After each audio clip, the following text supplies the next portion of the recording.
तो सबसे पहले प्रधानमंत्री का आईनेक्स्ट कॉन्क्लेव की बात करते हैं। प्रधानमंत्री नरेंद्र मोदी ने भारत मंडपम में आईएक्सटी कॉन्क्लेव में हिस्सा लिया। एनएक्सटी कॉन्क्लेव में हिस्सा लिया उन्होंने, और इस मौके पर उन्होंने कहा कि आज देश में सपने नई रफ्तार से आगे बढ़ रहे हैं। अब भारत दुनिया में वर्क फोर्स नहीं बल्कि वर्ल्ड फोर्स के रूप में जाना जाता है। प्रधानमंत्री ने कहा कि भारत में संभावनाएं अनंत हैं। क्या कुछ रही पीएम की मुख्य बातें, आइए देखते हैं इस रिपोर्ट के जरिए। संभावनाएं अनंत है जब हमें अपने साहस और संकल्प से इन्हें हकीकत में बदलना है। भारत का परचम हर वैश्विक मंच पर लहराए, यही हमारी आकांक्षा, यही हमारी दिशा है। साथियों, ये छोटा सोचने और छोटे कदम लेने का समय ही नहीं है। मेड इन इंडिया दुनिया का मंत्र बने। कोई बीमार हो तो वो हील इन इंडिया के बारे में पहले सोचे।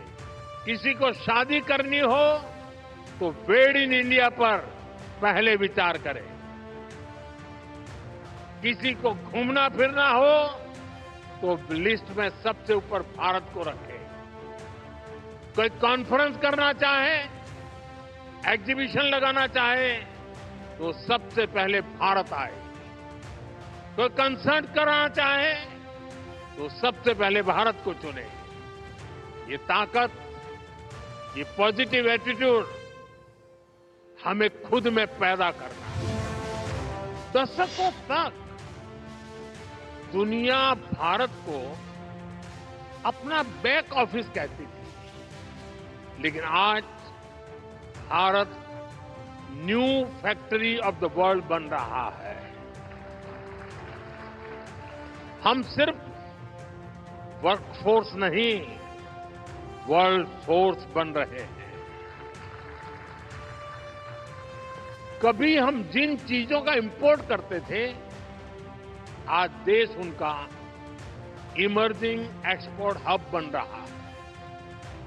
जो किसान कभी लोकल मार्केट तक ही सीमित था, आज उसकी फसल पूरी दुनिया के बाजारों तक पहुंच रही है। हमारे डिफेंस प्रोडक्ट्स दुनिया को भारतीय इंजीनियरिंग और टेक्नोलॉजी की ताकत दिखा रहे हैं। इलेक्ट्रॉनिक्स से ऑटोमोबाइल सेक्टर तक दुनिया ने हमारी स्केल को, हमारे सामर्थ्य को देखा। हम दुनिया को सिर्फ अपने प्रोडक्ट ही नहीं दे रहे, भारत ग्लोबल सप्लाई चेन में एक ट्रस्टेड और रिलायबल पार्टनर भी बन रहा है। आज अगर हम बहुत सारे सेक्टर्स में लीडर बने हैं तो उसके पीछे बहुत सालों की सुविचारित मेहनत है। ये सिस्टमैटिक पॉलिसी डिसीजन से ही संभव हो पाया है। आप 10 साल की जर्नी देखिए। जहां कभी पुल अधूरे थे, सड़कें अटकी थी, आज वहां सपने नई रफ्तार से आगे बढ़ रहे हैं। अच्छी सड़कों से, शानदार एक्सप्रेसवे से ट्रेवल टाइम और कॉस्ट दोनों कम हुए। आज भारत बहुत बड़े टारगेट रख पा रहा है, उनको अचीव कर रहा है। तो इसके मूल में एक खास मंत्र है। ये मंत्र है मिनिमम गवर्नमेंट, मैक्सिमम गवर्नेंस। ये एफिशिएंट और इफेक्टिव गवर्नेंस का मंत्र है। यानी न सरकार का दखल, न सरकार का दबाव,